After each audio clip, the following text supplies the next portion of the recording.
In this video I will show you how to download, install and sign up Shein application. So let's start. First open Play Store or App Store and search Shein app.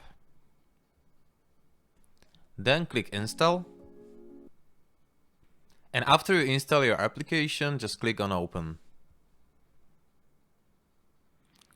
Now you can choose your location, language and currency. You can change it later. I did some videos about it, so check it out and just go shopping. What you need to do next is sign in. So click on me icon and here you need to click login. Then you can put your number here or email address, or you can join with Google or Facebook. Google and Facebook, it's much quicker because you have already account there probably. So you just use your Google, you will sign in, and that's it. This is how can you download, install and register on Shein application, mobile app on Android or iOS.